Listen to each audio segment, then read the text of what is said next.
What you're about to learn goes against everything you've been told about composting. And once you understand why, you'll never look at a pile of autumn leaves the same way again. Every October, millions of people do the same thing.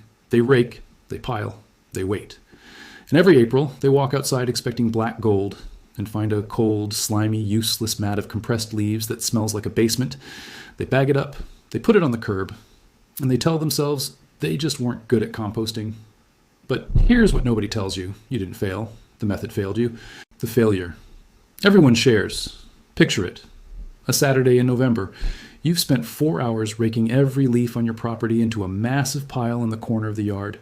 It's 4 feet high. It looks incredible. You feel productive. You think, by spring, that's going to be the richest soil I've ever grown in. Winter comes, snow falls, rain soaks it. You trust the process. Then April arrives. You walk out with a shovel, ready to harvest. You peel back the top layer and find wet leaves, just wet leaves, compressed into thick, gray, slimy sheets that peel apart like soggy cardboard.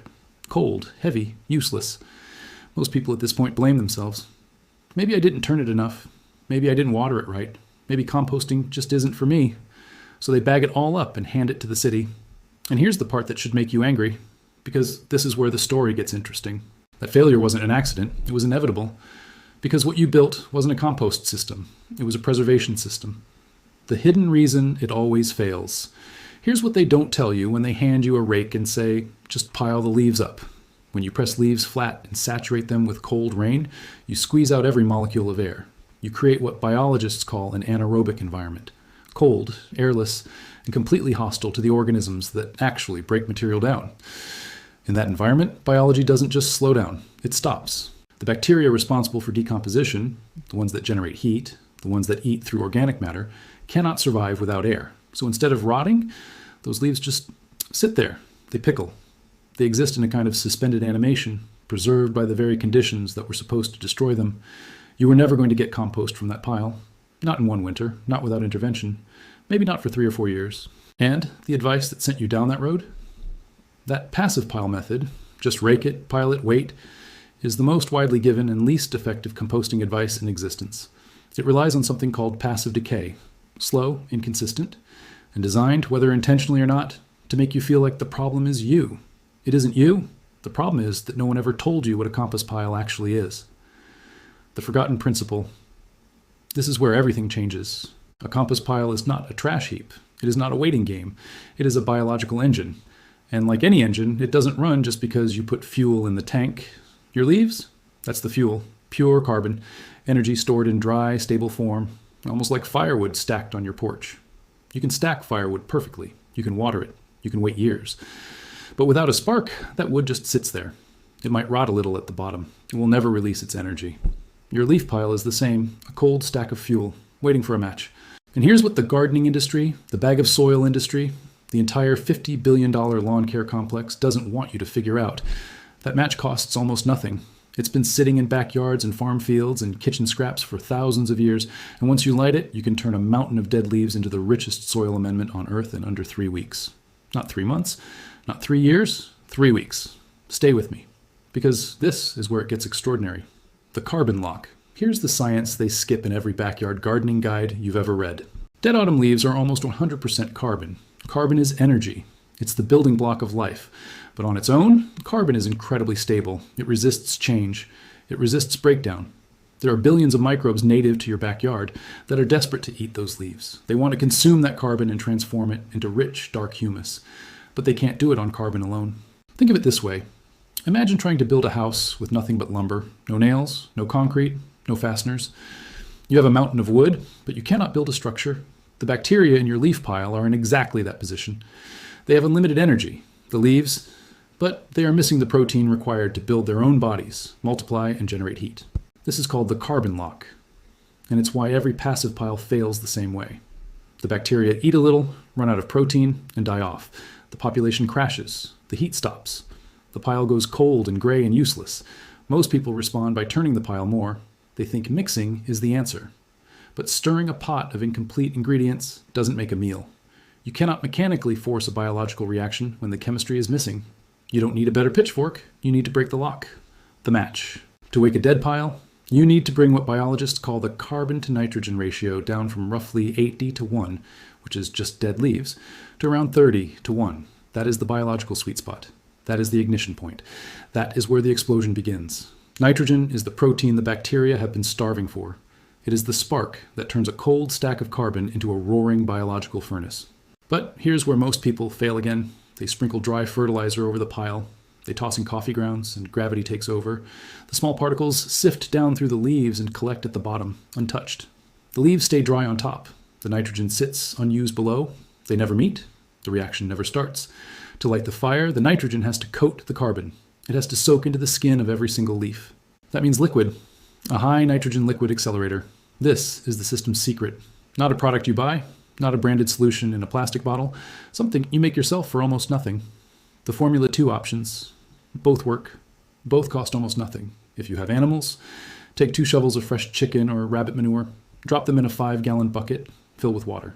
Stir until it looks like dark, muddy coffee. This is the gold standard, loaded with nitrogen and already alive with gut bacteria. It's not just fuel, it's a starter culture. If you don't have livestock, go to any garden center, buy a bag of blood meal or pelletized chicken manure fertilizer, take 2 cups, dissolve them in a 5-gallon bucket of water. Stir until fully suspended. That dark liquid in your bucket, that is the match. That is the one thing capable of breaking the carbon lock and igniting 3 weeks of biological fire. But before you pour a single drop, there's one more step that almost everyone skips. And skipping it is the difference between transformation and another pile of wet leaves. The architecture of failure. A leaf is not just carbon. It is engineering. Every leaf is designed by the tree to be waterproof. It has a waxy outer coating. Its shape is built to shed rain, to act like a tiny shingle, and direct water away from the tree's roots. Stack whole leaves together, and you are stacking thousands of miniature waterproof tarps on top of each other. Pour your nitrogen solution over them, and it runs straight off the sides. The inside of the pile stays bone dry. The carbon stays locked. You have to destroy that architecture before the system can work. Run a lawnmower over the leaves. Do it twice. Turn those whole leaves into confetti. When you shred a leaf, 2 things happen simultaneously. First, you destroy the waterproof structure. You turn a shingle into a sponge. Shredded edges drink up liquid instead of repelling it. Second, you explode the surface area available to bacteria.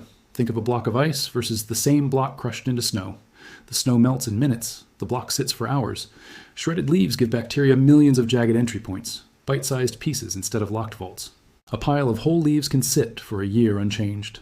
A pile of shredded leaves, built correctly, can disappear in a month. Don't skip this step. Building the engine. Find a patch of bare earth. Not concrete, not gravel, bare earth. This is non-negotiable. Your pile needs a living connection to the soil beneath it, a doorway for the organisms that will migrate up to help process the material and retreat back when the cycle is done. Cut that connection and you isolate the system, 4 feet by 4 feet. That's your stage. Now build in layers, like a lasagna, not a dump. Start with 6 inches of shredded leaves. Then take your nitrogen solution and sprinkle it across the layer with a watering can, moving back and forth for even coverage. Then, and this is critical, reach in with your hands and mix it. Toss it. Turn it. Make sure every shred of leaf makes contact with that dark liquid. Then the moisture test. Grab a handful and squeeze as hard as you can. Water streaming down your wrist. Too wet. Add dry leaves. Material crumbling and falling apart. Too dry.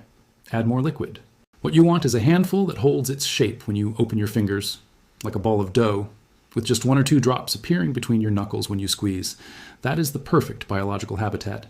Air and water coexisting in the same space. Repeat the layers until you've used everything. Aim for a pile at least 3 feet tall. That size isn't arbitrary. A smaller pile cannot insulate itself. The heat will escape faster than it builds. But 3 feet creates a thermal mass, a feedback loop, a furnace. Cover loosely with a tarp or old carpet. Not sealed. It needs to breathe. You've just built a biological engine. The 18-day transformation. Now watch the clock. For the first 3 days, do nothing.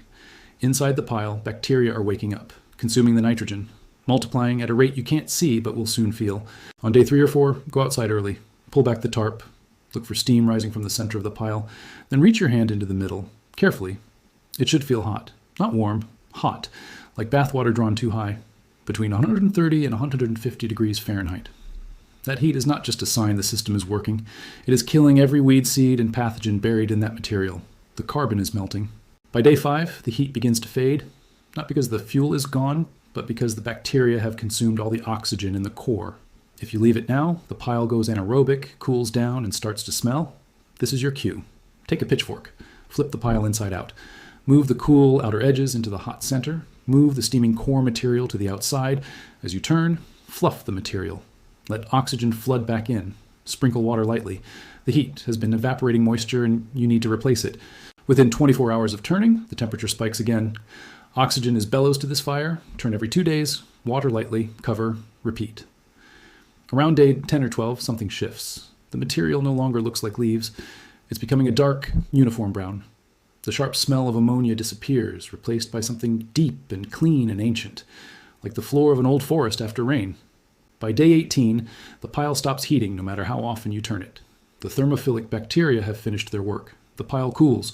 Worms and fungi move in to complete the final curing. The engine has run its cycle. The payoff reach into the finished pile. Cool, dark, almost black. It crumbles through your fingers like chocolate cake. It holds moisture without being waterlogged. It smells like the earth is supposed to smell. Alive, complex, ancient. This is what the bag of soil industry charges you $12 a bag for. This is what the lawn care industry hopes you never figure out how to make yourself. Every wheelbarrow of this material is 10 bags of store-bought soil you don't need to buy, 10 bags of plastic you don't need to throw away. And it is infinitely more alive than anything sitting on a hardware store shelf, because you know exactly what went into it. Your leaves, your time, nature's process. Nothing hidden, nothing added, nothing bought. You close the loop. You stopped looking at your property as a series of problems to clean up and started seeing it as a system that feeds itself. The truth. They never told you. The passive pile method, rake, pile, wait, has been the standard advice given to homeowners for generations. It fails at the same rate, in the same way, every single time. And every time it fails, someone buys another bag of soil from a store. That's not a coincidence. The real system, the biological engine, the nitrogen accelerant, the 18-day cycle, has been understood by serious growers and agricultural scientists for decades. It works every time it's applied correctly. It costs almost nothing. And it produces something you genuinely cannot buy. You just weren't supposed to know about it yet. Start small, build one pile, mow one section of leaves, mix one bucket of accelerant, commit to one 18-day cycle. The morning you walk outside and see steam rising from a pile of dead leaves on a cold November morning, you'll understand something that can't be taught any other way. You don't need to buy fertility, you just need to unlock it.